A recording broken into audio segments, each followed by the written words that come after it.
ya kamata a ce Aisha ta fito fa. Kai. Ka daina irin wannan magana. Ko kaga aka ce maka Aisha kalan ka ne.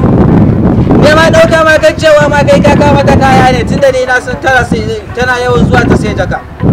Wannan ba jakan mata ka dauko ba. Kai buzu ba abin ka ba. Ka kalle ni kaga irin suwa kenan wannan wankan shine ake yayi. Wannan wankan shine ake yayi daga America sai manyan gayu amma kai ji ka ba. Allah malaka koma a gadar. Salamu alaikum. Wa alaikum assalam. Ka bai na wuni. Na baba. Na wuni. Lafiya lau. Yawwa. Na gajiya. Lafiya kalau baba. Assalamu alaikum. Kana lafiya? Lafiya lau. Kana lafiya lau. Lafiya lau. To madalla. Kai ne mai gadi nan gidan? Kai ne mai gadi a nan gidan? A'a. Zuwa ne nan ni ma na zo wajen wata. Baba ai mun zo gurin Aisha ne. Na zo gurin Aisha ne wannan kuma ya dan biyo ne shi ne Aisha kuma dai? ya ka Aisha. Ba ya ta bace. Ai masoyiya ta ce Aisha. Ai masoyiya ta ce. Ni ya yanzu na zo cikin gidan da ke shiga. Amma ku na tsaya daga nan kaji ko? Baba na ga ka kusan mutuwa fa kai. To. Wai kai ma kana son Aisha?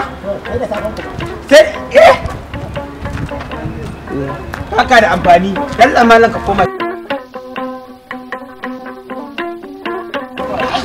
Kai ba fa na ga kana neman ka shiga. Ba tare ina hankali. Je ka Buzu. Ya kuma kai ba Ya wai ku samu mutane ranin wayo ne wai. Kai ne ma ba dan kasar Najeriya ba ma. Oh, me da ni ka san mu. Wallahi sai in kira immigration sun ci da kai. Ka mai da ni ka san mu yanzu. Ka wani gefe ka dubi wanka. Ka dubi wanka iya wanka. Aisha ta aiko ka ta. Ai kan shi dai ta ce mata. Ka dubi wanka iya Ta ce wanka. mata.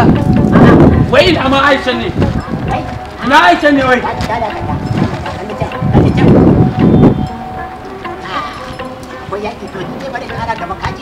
Ba laifin waye ba laifin ka bane. Wannan tsofan duk ka zo ka takura mutane. A rani da na zo da takwabi da na sa da kai yaran nan. Ya tafi. A gaba da kake nan gaba ya da Aisha.